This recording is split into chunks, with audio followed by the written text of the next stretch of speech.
The Great War that exploded in Europe between the years 1914 to 1918 utterly decimated Western civilization. The destruction of the four largest empires precipitated the ongoing social, political, and economic collapse and upheaval, as well as birthing of modern totalitarian and authoritarian regimes around the world. The Second World War, even larger in scope and destructiveness, with updated technology, was essentially a continuation of the first. We can legitimately say that Western civilization lost its soul. To this day, we have still to collect and regather the tatters and threads. The gyre-like spiral of historical events destroy many things, both good and bad, beneficial and harmful, seemingly to disappear off the face of the earth and wiped from our collective and personal minds. In this sense, we can agree wholeheartedly with Percy Shelley in his poem Ozymandias. I met a traveler from an antique land who said, "Two vast and trunkless legs of stone stand in the desert. Near them, on the sand, half sunk, a shattered visage lies, whose frown and wrinkled lip and sneer of cold command tell that its sculptor well those passions read, which yet survive, stamped on these lifeless things. The hand that mocked them, the heart that fed. And on the pedestal these words appear, My name is Ozymandias, King of Kings. Look on my works, ye mighty, and despair. Nothing beside remains. Round the decay of that colossal wreck, boundless and bare, the lone and level sands stretch far away." Empires and kingdoms come and go, dictated by the influence of celestial laws that influence this temporal realm. But along with the historical reality, there is also a transhistorical reality, perhaps somewhat akin to the Platonic forms or ideas where things continue to exist and endure, only waiting to be recollected and brought into manifestation again. The fact that the deeper spiritual and esoteric meaning of Empedocles' fragments from the 5th century BC were only relatively recently comprehended in their proper light, and, that being said, only a small handful of people at that, attests to the fact that truth can be concealed for many millennia until a few people are able to piece together the riddle of the Sphinx. History records with measured dispassion the bloodbaths and longings and hopes and ideals of humanity. In its curated nature, the things we learn about in school or in our society and culture is always going to be a partial picture. It may emphasize the successes and failures, the heroic deeds, the villainous acts, the political ambitions, ideological prejudices, but it is still woefully incomplete. It rarely deals with the particular, the individual, the non-celebrity, the everyday person atomized into a sheer nothingness, as if we are all simply droplets dissolved and carried by an infinite ocean of movement and chaos. This may lead one to feel a sense of helplessness, or worse, a sense of nihilism and cynicism, in which nothing matters, not your actions or inactions, the things you say or don't say, a sense of meaning or a lack thereof. The Austrian writer Gustav Meyrink, who was born in 1868 and died in 1932, wrote his second novel, after his most famous work, The Golem, in 1916, during the events of the First World War. His story is entitled The Green Face, and it's set in Amsterdam several years into the future, when the World War is already over. He describes the dissolute nature of society, a society that has remnants of the dying old world with its old ideals and values, but already being replaced by a spiritual fatigue and a nihilism of despair. There's a real evocative sense of dirtiness, venality, and danger lurking around every corner, where everything is up for sale at the right price. It is a world in which the apocalypse has already occurred, and humanity gathers their bruised and corrupted souls as they struggle to survive their new reality. This is a world of ghosts. Meyrink was actively interested in the occult and read widely in theosophy, Kabbalah, and mysticism, and was a practitioner of yoga, and later on in life converted to Mahayana Buddhism. One of his characters in The Green Face, Baron Feil, is expounding on his personal beliefs regarding a host of subjects that I thought were well articulated and incredibly relevant for our interests in the current state of our world. A quick note should be made. Baron Feil seems to be intimating not the start of a new religion or state per se, but if you understand his meaning correctly, you'll know that he is referring to the invisible church.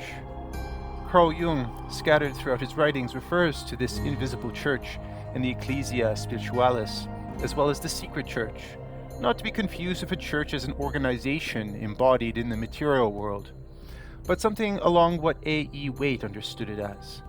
As quoted by Henry Colbin's Temple et Contemplation, quote, "That which, according to Western traditions centered on the Holy Grail, has been called the path of the secret church, in the sense of the church that lies hidden inside the secret of every human soul. This is a brotherhood and sisterhood whereby we are oriented to the same goal, and understand one another when we meet each other on the winding paths of life through a subtle glimmer of recollection and acknowledgement in our eyes." I will now cease to speak, and hope that you profit from the contemplation of this interesting passage in the book. We will be listening in midway through a conversation between the protagonist Haberizer and the Baron Feil. "Let him starve bit by bit," Feil broke in sarcastically. "That's all balderdash. I admit that if you follow your feelings, much will be forgiven you because you have much loved. But I think that before condemning me, people should at least have the decency to ascertain whether I am deliberately looking for forgiveness. I intend to pay my debts, moral as well as financial, right down to the last cent. I have this idea that long before I was born, my admirable soul was cunning enough to ask for great wealth as an insurance policy, so as not to be able to enter the kingdom of God through the eye of a needle. You see, my soul just doesn't like raucous hallelujahs and hates tedious music. If only heaven were nothing but an empty threat. But I am firmly convinced that there is such an institution waiting for us after death. That makes it an extremely difficult balancing act on the one hand to remain a decent person, and on the other to avoid ending up in a future paradise. The blessed Buddha himself used to rack his brains over that problem." "And you too, as I can see." "Certainly. Just to be alive is not enough, is it? You seem to have no idea at all of the demands that are made on me. I don't mean social engagement and such. I have a lady who looks after the house and sees to all that as well. No, I mean the demands of spiritual labor that come from my intention to found a new state and a new religion. There, it's out." "Good God, you'll be locked up next." "Don't worry, I'm no revolutionary." "And are there many in your sect yet?" asked Haberizer with a smile, suspecting it was all a joke. Feil gave him a sharp look, paused for a moment, and then said, "I'm afraid you seem to misunderstand me, as usual. Can't you see that there's something in the air, something more palpable than ever before, perhaps since the world began? Prophesying the end of the world is a thankless task. It's been predicted too often down the centuries for it to be credible anymore. In spite of that, I think that those who feel such an event is approaching will be proved right this time. It doesn't have to mean the destruction of the earth. The destruction of a way of life is also the end of a world." "And you think such a drastic change in attitude could take place overnight?" Haberizer shook his head doubtfully. "I am more inclined to believe that some devastating natural catastrophe is imminent. People don't change from one day to another." "Did I say that natural catastrophes would not occur?" cried Feil. "On the contrary, I can sense their approach with every nerve within me. But as far as an abrupt change in human attitudes is concerned, I hope you only appear to be right. What do you base your assumption on? How far back in history can you look? Only a miserable couple of thousand years, and even over that short period, haven't there been enough sudden outbreaks of spiritual contagion to make one wonder? There have been children's crusades, though I grant you that it is unlikely whether mankind will ever rise to a bureaucrat's crusade. But all things are possible, and the longer they are in coming, the more probable they are. Until now, men have torn each other apart for the sake of certain dubious, invisible beings that are careful not to call themselves spirits, but ideals. I think the hour has finally come for the war against these invisible enemies, and I would like to play a part in it.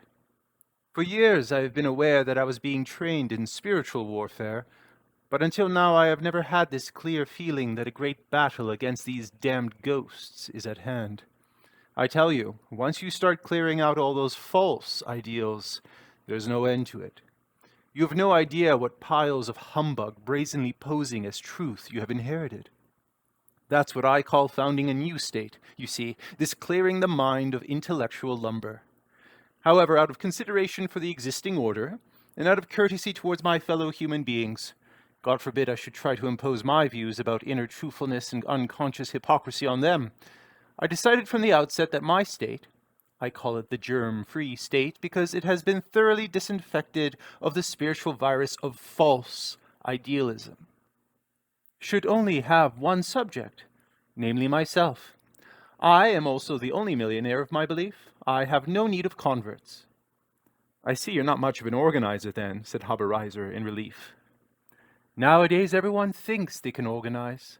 That shows how wrong it must be. What is right is always the opposite of what the herd does.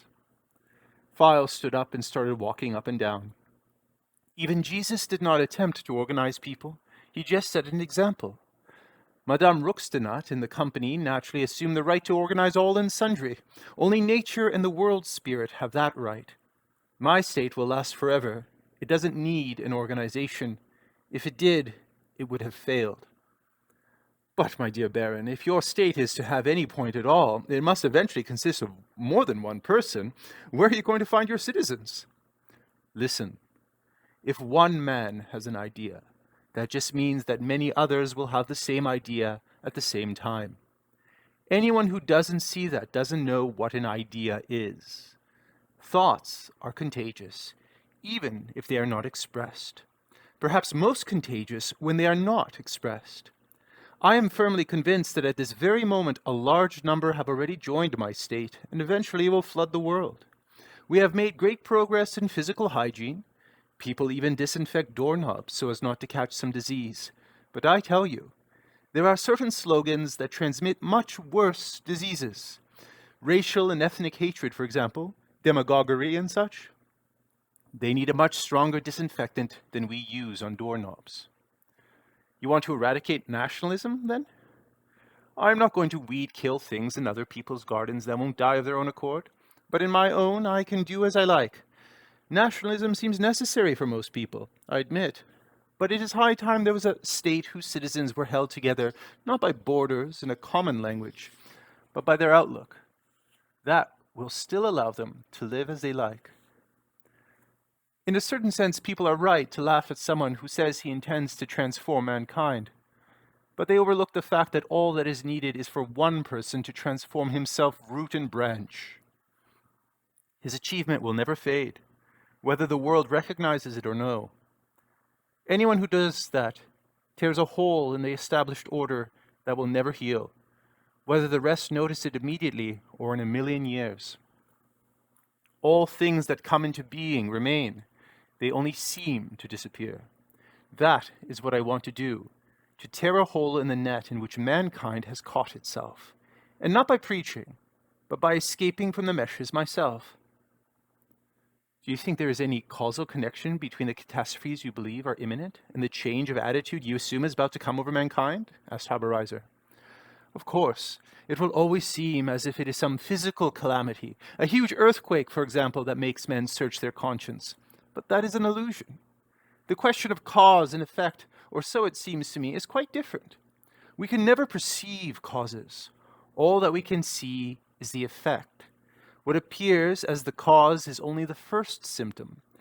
If I let this pencil go, it will fall to the floor. Every schoolboy would assume that letting go of the pencil was the cause, but I don't. Letting go is simply the first, unmistakable sign that it is going to fall. Every event that precedes another is its symptom. The cause is something completely different. It is true that we imagine we are capable of bringing forth an effect, but that is just a terrible delusion. That is just the world making us see things in the wrong light. In reality, there is one mysterious cause, and one cause alone, which makes the pencil fall to the ground, and which before that made me let go of it. A sudden change in men's attitudes and an earthquake may well have the same cause, but that the one should be the cause of the other is completely out of the question, however plausible it might appear to common sense. Each is an effect as much as the other. One effect cannot produce another. At most, as I said, it can be a first sign in a chain of events, but nothing more. The world we live in is a world of effects. The realm of true causes is hidden. If we should ever discover it, we would be able to perform magic. But to be master of one's own thoughts, that is, to discover their hidden roots, would that not be the same as performing magic? Theo came to a sudden halt. Of course. What else? It would take us to a distant peak from which we would not only be able to view everything, but also to make everything we want come about. At the moment, the only magic we men perform is with machines, but I believe the hour is at hand when a few at least will be able to perform it through willpower alone. All those marvelous inventions, all those admired machines are nothing more than blackberries that we gathered along the path that leads to the summit. What is of value is not the invention itself, but man's inventiveness, not the picture. Its value is measured in monetary terms at the most, but the ability to paint. Any one picture can fall to pieces, but the ability to paint will not be lost, even if the painter should die. What remains is the power that has come from heaven. Even if it should sleep for centuries, it always awakens when the genius who can reveal its majesty is born. It is a great comfort to me that what our worthy merchants manage to cheat our artists out of is merely the mess of pottage and not the true blessing.